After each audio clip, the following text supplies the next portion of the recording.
আহা কি শান্তি! এত সুন্দর একটি পরিবেশ, মনোমুগ্ধকর পরিবেশ। যদি আপনি একদিন না খেয়েও থাকেন তারপরে ওই জায়গায় কোনো ক্ষুধা লাগবে না। দেখলি ও মাই গড, আমি পড়ে গেছি। আমি পড়ে গেছি।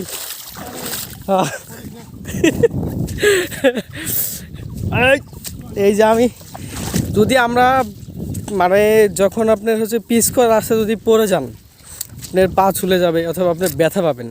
কিন্তু এই যে এখানে আমি হাঁটু পানিতে পড়ে গেলাম, আমার কাছে অনেকটা শান্তি লাগলো, ভালো লাগলো। তাহলে কি বুঝলেন? গ্রামে আসলেই যারা গ্রামের মানুষ, যারা সবসময় গ্রামে থাকে, তাদের দেখবেন শরীরের সাথে আমরা যারা শহরে থাকি আমাদের শরীরে কোনো মিল নাই। আমরা যে এত কিছু খাওয়া দাওয়া করি, ভালো মন্দ খাই, তারপরেও আমাদের শরীর হয় না, আমাদের শরীর অনেকটা খারাপ থাকে সবসময়।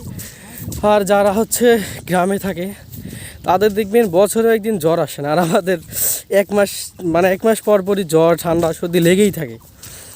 আসলে আমরা মানে কিছু টাকার জন্য হলেও বা পরিবারকে ভালো রাখার জন্য আমরা যারা গ্রামে থাকি, এখন কিছু করার নেই। তারপরেও বছরে যখন আমরা একবার আসি আমাদের অনেকটা ভালো লাগে। এই যে একটু হাঁটতেছি আমি, আমার অনেকটা খারাপ লাগতেছে। আর যারা এখানে গ্রামে থাকে তারা এই যে কত দূর পর্যন্ত হেঁটে তারা বাজার করতে যায়, সারা গ্রাম ঘুরে বেড়ায়, তাদের কিছু মনে হয় না।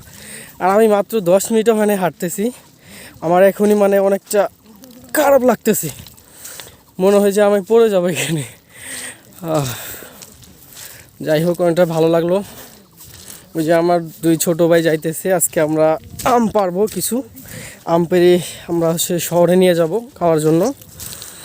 তো সবাই ভালো থাকবেন, এবং যাদের শহরে থাকা মানে যারা গ্রামে থাকতে চান সবসময় গ্রামে থাকার চেষ্টা করবেন, কারণ গ্রামের আবহাওয়াটা অনেক ভালো। আল্লাহ হাফেজ।